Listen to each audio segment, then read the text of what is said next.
Good evening, ladies and gentlemen of Massachusetts Youth in Government. Welcome to the YIG Daily Show. I'm Max Hurley. And I'm Emily Erdos.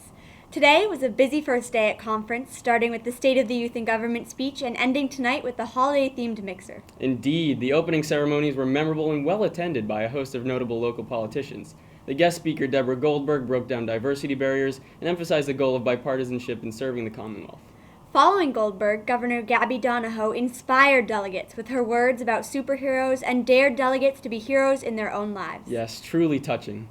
After the opening ceremonies, delegates buckled down to work in their respective branches. Legislators presented their bills in committee hearings. Justices and attorneys prepared briefs for tonight's pretrial motions. We here at the press corps released our first issue of the Beacon, and the lobbyists stood around and looked good. Riveting!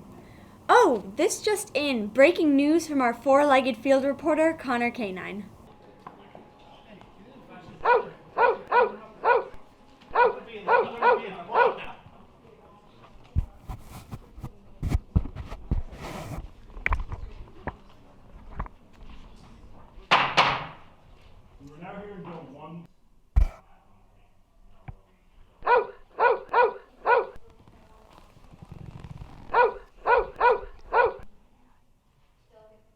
Good boy, Connor. Over in the judicial branch, attorneys are laboring over the evidence of a murder case and deciding how to approach it from both the defense and the prosecution. Chief Justice Alex Palladino met with us to shed some light on the specifics of the case. I've been told this clip is rather riveting, Max. Yep. My name is Alex Palladino. I'm the Chief Justice this year, presiding over the mock trial case.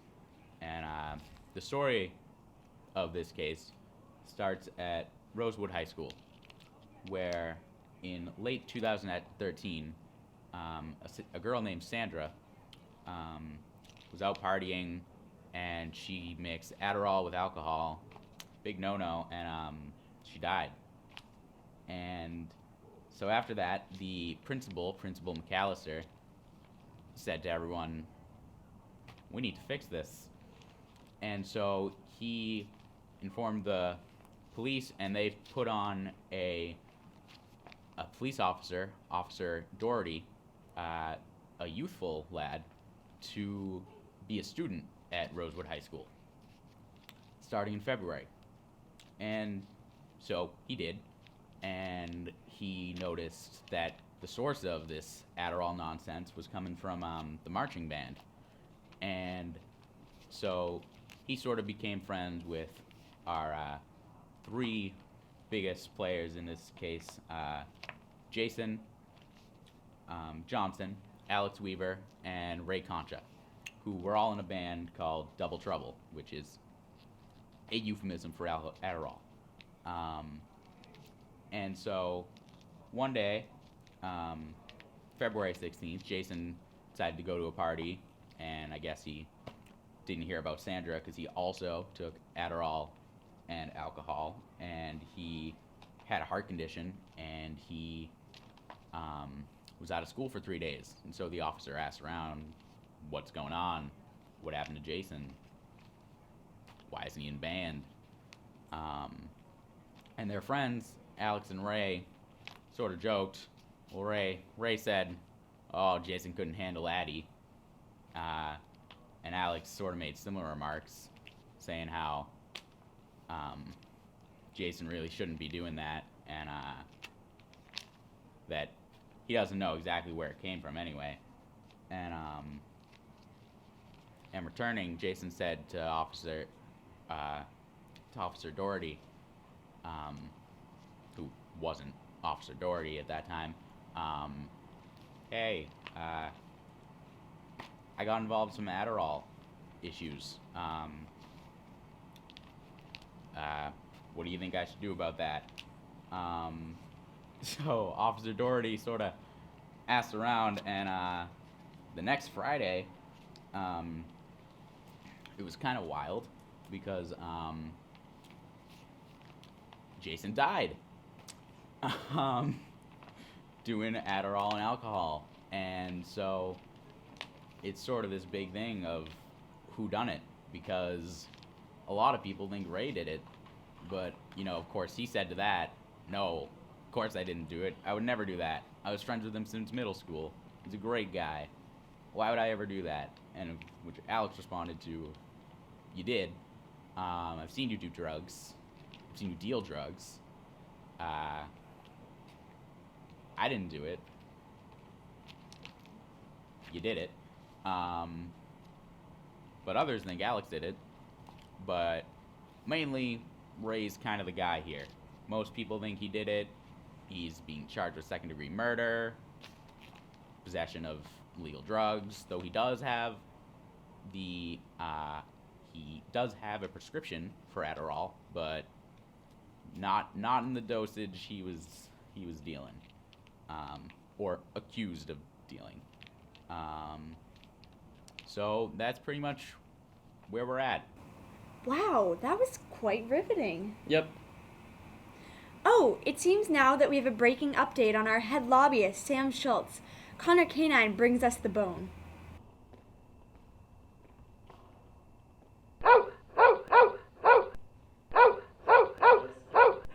Like a little while.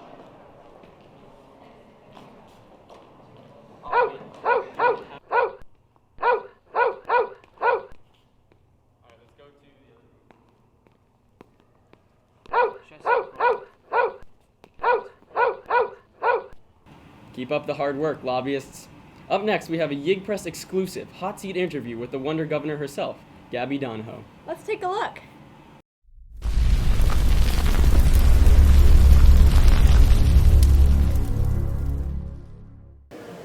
So you invited me here?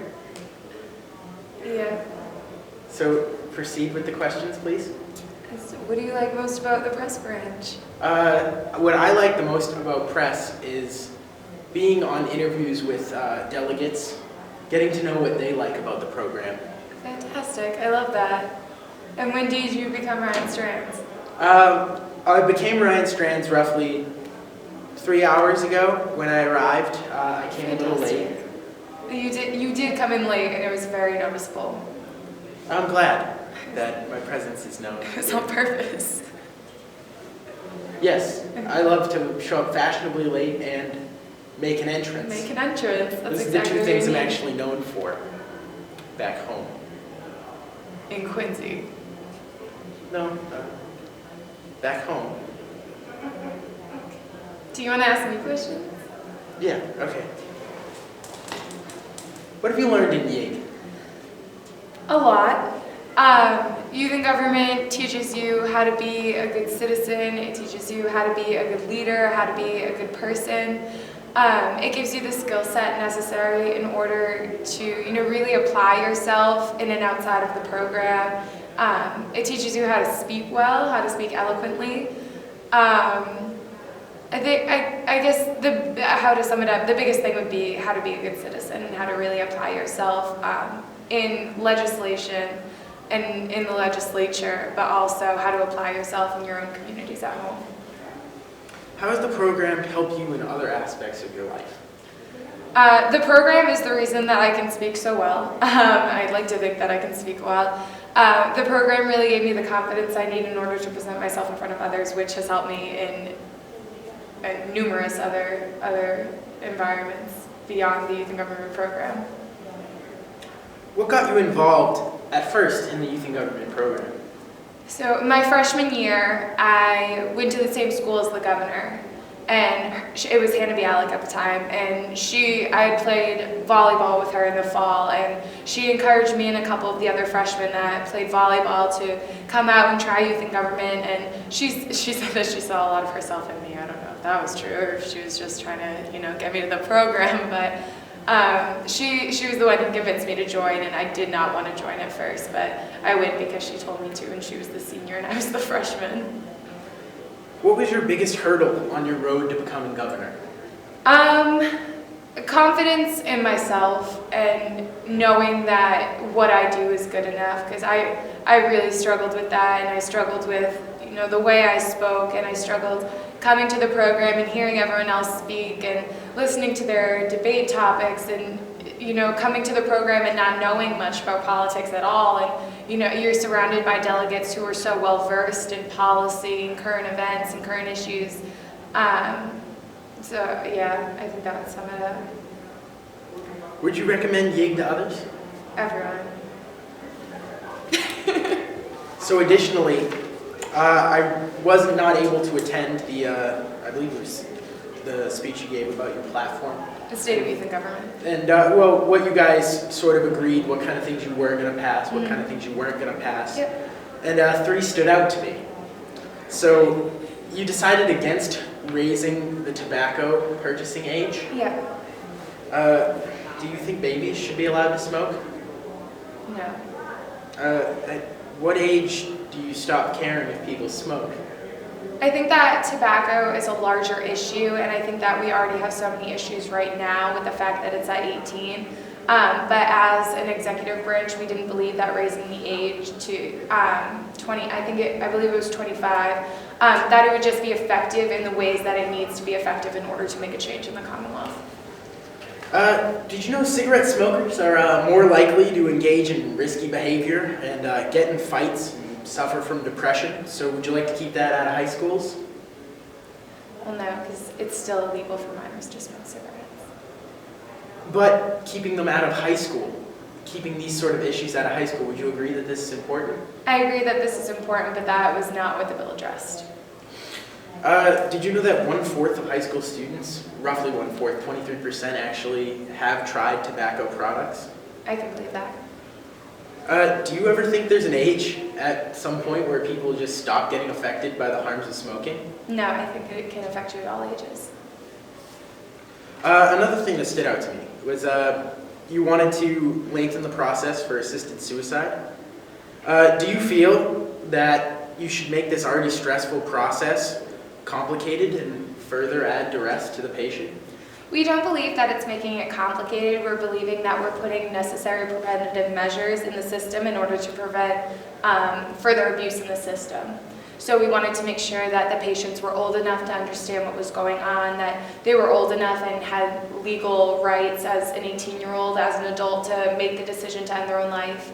And we wanted to make sure that the idea of assisted suicide was addressed. I know that in a couple of the other proposed legislations for assisted suicide, they wanted to make sure that assisted suicide was not listed as the cause of death. So that was very important to the cabinet as well, in a way of accountability, and also really it was accountability. Yeah. Do you believe all ages feel pain?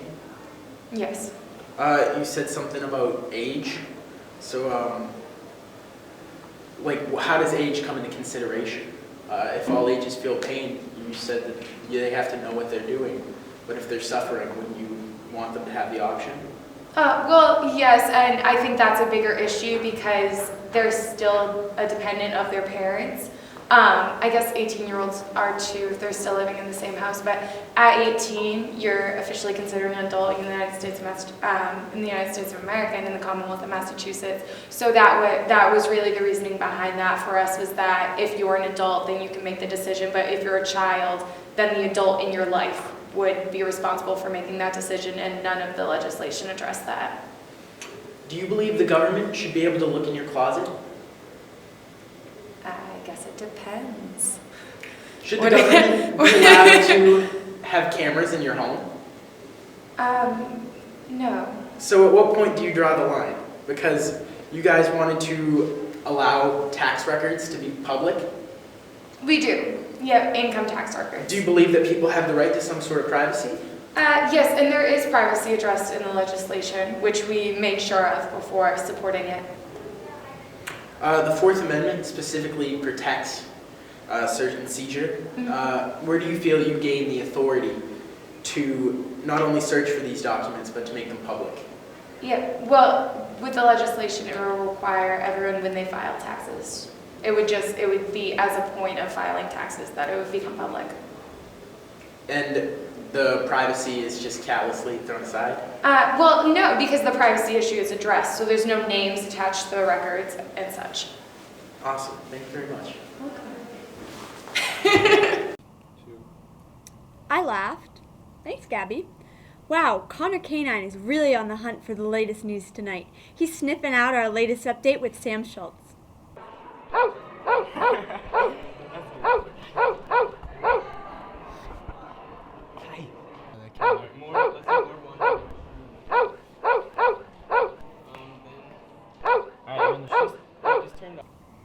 Honestly, folks, I cannot think of a better representative of YIG than Sam Schultz. His work ethic is truly unparalleled.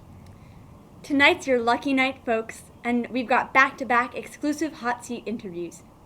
Take it away, me.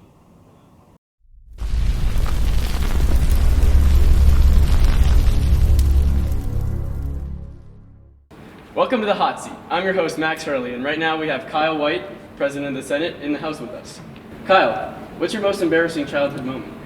Ooh, when I was in the 8th grade, or 7th grade actually, I went to the bathroom. Can you sit up straight? Sit up straight. When I was in the 7th grade, I went to the bathroom and somehow a random piece of toilet paper got on the back of me and I walked around in class. Not so random, am I right? No. Yeah. So, yeah. What are the Y Core values? Caring, respect, honesty, and responsibility. Cool. So what do you do in your alone time? In my alone time, I like to collect coins. It's a little bit nerdy, but I really find it interesting, especially the history behind all of it. Sounds wild. Yeah. Crazy.